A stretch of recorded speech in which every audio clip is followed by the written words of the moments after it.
IFTA is the International Fuel Tax Agreement between all the U.S. states except Alaska and Hawaii and most of the provinces of Canada.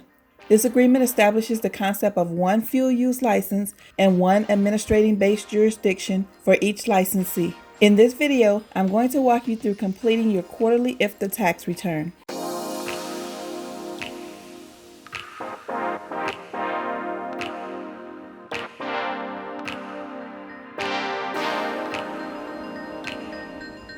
Hey, if you're new to the channel, welcome. If you're not, welcome back. I'm Linnell. I'm a bookkeeper and tax accountant, and I co-own a trucking business with my husband. Here at That's Your Money, we're all about fueling your life for success, what they didn't teach you in trucking school.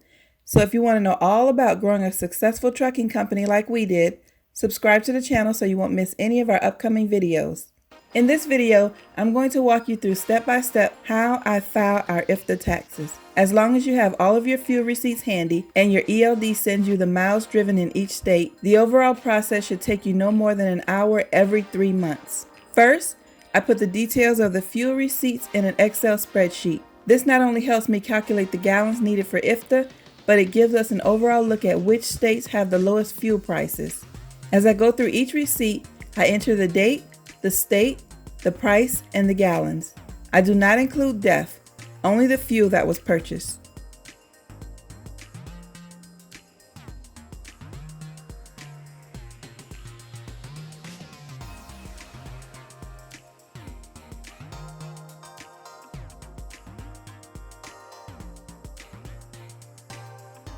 Once I'm done with all 3 months, I go into QuickBooks where we do our bookkeeping.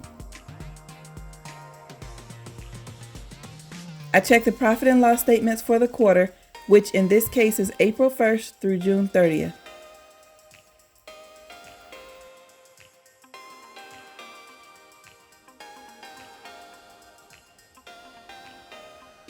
I see the total fuel amount for the quarter, excluding DEF, was $16,781. I check Excel and make sure our fuel receipts total $16,781. And they do, so I know I have included all receipts. If I was off, I will scroll through the dates and compare those to what is in QuickBooks and add the missing receipts. I do a quick pivot table so I can see the total gallons purchased in each state. I will use this to quickly and easily enter the information into the IFTA tax return. So our total miles for this quarter were 5,125. Next, I need the mileage driven in each state. We use PeopleNet and they send us a monthly log showing the miles. I enter those into my spreadsheet to get a total for the quarter for each state, which will make it easier to put on the IFTA tax return.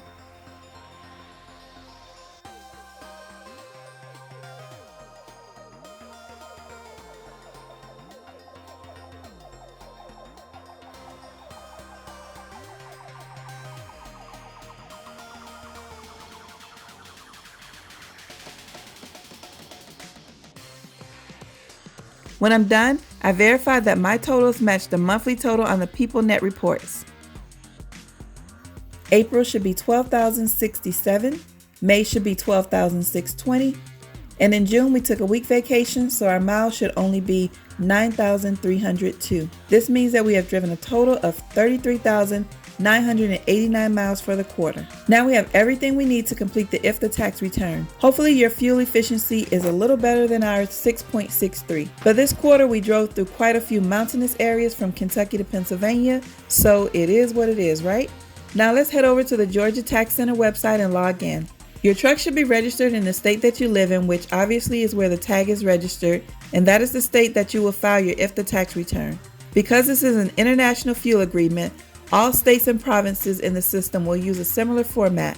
First, I select fuel type as diesel, then I put in our total miles driven in the quarter and the total gallons of fuel purchased in the quarter. Non-IFTA miles are miles traveled in Washington, D.C., Hawaii, and Alaska. We don't travel in those areas, so no worries, but if you did, you would enter those miles as well. The system will calculate our MPG, which we already know, so this is kind of just an extra check. If this was not 6.63 like I already calculated, I would know that I accidentally entered either the miles or the gallons incorrectly. Notice that your MPG should range between 5 and 10.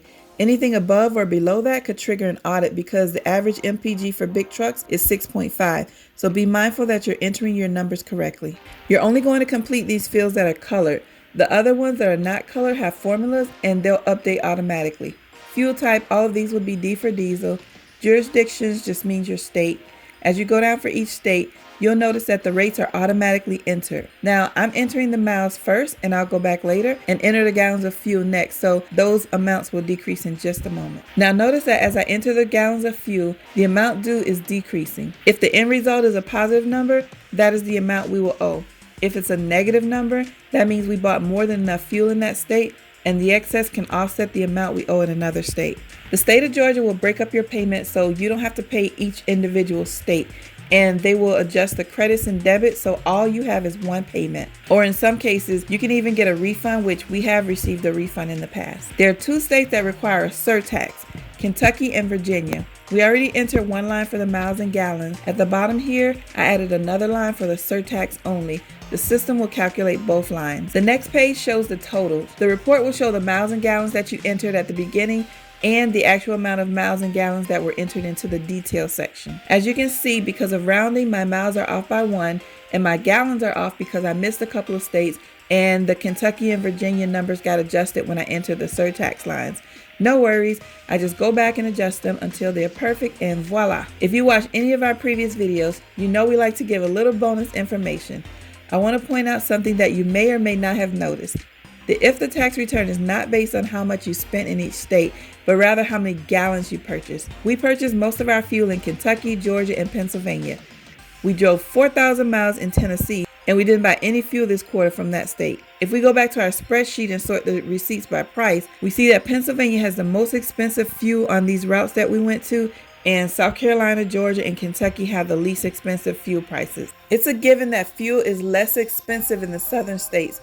Going forward, we'll try to buy fuel in Tennessee and get as little as possible when we're in Pennsylvania and the Midwest states. Of course, we can't totally get out of buying fuel in those states, but when you can save a little every week on one of the biggest expenses of your business, this will definitely put more money in your pocket on an annual scale. Okay, back to the tax return. Let's finish this off. The system will calculate how much you owe or how much refund is due to you. This is your final opportunity to confirm the data entered and to go back and make any corrections. Once you hit the submit button, it's just like you dropped the tax return in the mail and you cannot get it back. Your IFTA tax return is officially processed once you hit submit. You can now print it. If you're prepared, you can also go ahead and make the payment and you're done, or you can come back later and pay it. Easy peasy. And that's how you file your IFTA tax returns. If you enjoyed this video, I have a playlist of additional videos to help you navigate the finances of your trucking business. Just click on the top link and it'll take you to the playlist. That's your money for today. Thank you for watching. I'm Lynelle Chappelle and I'll see you in the next video.